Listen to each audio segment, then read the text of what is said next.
আচলতে ডক্টৰ অৰূপ কুমাৰ দত্ত যি অভনিশ নাৰ্ছিং হোমৰ স্বত্বাধিকাৰী তেওঁ এতিয়াৰ পৰা বহুত দিনৰ আগতে এৰেষ্ট হ'ব লাগিছিল। তেওঁ যিবিলাক নিকৃষ্ট ঘৃণনীয় কাম কৰি থাকে তেওঁৰ নাৰ্ছিং হোমত আচলতে তেওঁ যিবিলাক ছোৱালীয়ে কাম কৰি থাকে, যিবিলাক মানে যুৱতীয়ে নাৰ্ছৰ চাকৰি কৰে বা কৰ্মসংস্থান বিচাৰি তালৈ যায়, তেওঁ কিন্তু তাতে অলপ ধুনীয়া যদি দেখিবলৈ বগা চগা হয়, সেই ছোৱালীজনী কিন্তু তেওঁ নিজৰ ভোগ সম্ভোগৰ কাৰণে তেওঁ ব্যৱহাৰ কৰে। গতিকে এই কথাটো বহুত দিনৰ আগতেই যেতিয়া মই প্ৰত্যক্ষ কৰিছিলোঁ, মই যেতিয়া লকডাউন পিৰিয়ডছত তেওঁ নাৰ্ছিং হোমতে আছিলোঁ, প্ৰায় 6 মাহ 8 মাহমান ছুপাৰভাইজাৰ নিচিনাকৈ কাম কৰি আছিলোঁ। আৰু তেতিয়া এই বিষয়টো মই যেতিয়া অপ'জ কৰিছিলোঁ, তেতিয়া তেওঁলোকে বিভিন্ন অজুহাত দেখুৱাই তেওঁলোকে তাৰ পৰা মোক মানে কামৰ পৰা বাহিৰ কৰি দিছিল। তেওঁলোকৰ কামৰ পৰা বাহিৰ হৈ মই অনুতপ্ত নহয় বা কিবা মই বেয়া পাইছোঁ বা সেইটো বুলি নহয়, কিন্তু এটা জ্বলন্ত সাক্ষী হিচাপে এইটো কাৰণে মই ক'বলৈ আহিছোঁ এতিয়া, যেতিয়া আমাৰ লখিমপুৰ জিলা প্ৰশাসনে কালি যেতিয়া ডক্টৰ অৰূপ দত্তক মানে এৰেষ্ট কৰি লখিমপুৰ সদৰ থানালৈ আনিলে বুলি শুনি তেতিয়া আচলতে এনেকুৱা ধৰণৰ এটা মনত মানে সন্তুষ্টি লাভ কৰিছোঁ, যাতে আমাৰ লখিমপুৰৰ মানে যিসকল মানে ছোৱালী বোৱাৰীৰ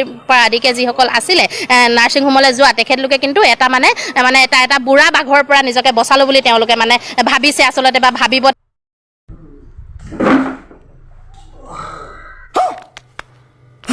कुत्ते पैसा खाया मेरा मर्डर कर दो। एक मिनट मैं जानता हूँ। ए मार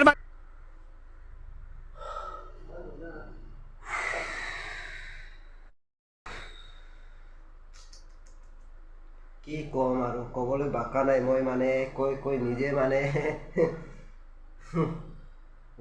উকা ল'বলৈ মানে চান্স পোৱা নাই বুলি ক'ব লাগিব। চ' শুনিলে মানে দেখিলে মোৰ বহুত খং উঠি যায়।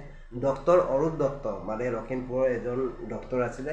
ই মানে কি কৰে, ধুনীয়া এজনী ছোৱালী বা বোৱাৰী দেখে তেতিয়া ই মানে ইউজ কৰে, বুজি পাইছে হ'বলা। চ' এনেকুৱা ডক্টৰ চালা জীয়াই ৰখাতকৈ নৰখাই উচিত। মইতো ভাবোঁ চালা ইমিডিয়েটলি ফাঁচি দিব লাগে। এনেকুৱা চালা ভুলবক আৰামি জাদা চালা এনেকুৱা বদমাছ কাম কৰে। নিজৰ মাইকী নাই, নিজৰ চালা ল'ৰা ছোৱালী নাই, নিজৰ ল'ৰা ছোৱালীক নিজৰ মাইকী এনেকুৱা কোনোবাই যদি কৰে, বেয়া কাম কৰে, এনেকুৱা বেয়া ব্যৱহাৰ কৰে, কেনেকুৱা লাগিব নিজৰ মনত। চৰক ভুলবক চালা আৰামি জাদা চালা মোৰ ওচৰত পাব লাগে, চালা মাৰি পিটি বৰ পিটন দিবলৈ মন যায় চালা।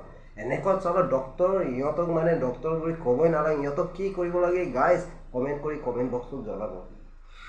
শুনিলে হ'বলা নিজ মুখেৰে শুনিলে হ'বলা এতিয়া বেয়া লাগি যায়।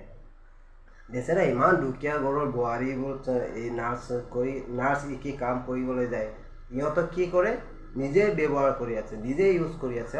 ইমান দুখীয়া ঘৰৰ ছোৱালীয়ে নাৰ্ছিং শিকিবলৈ আহে, বেচেৰাই 1-2 টকাৰ কাৰণে কাম কৰিবলৈ আহে। ই কি কৰে, এইবিলাক কাম চলাই আছে। চাৰা গৰ্ব আৰামি জাদা চাৰা অৰূপ দত্ত এতিয়া ফচিলে, এতিয়া মৰিব লাগে, ইয়াক মাৰি শিকাব লাগে চালা।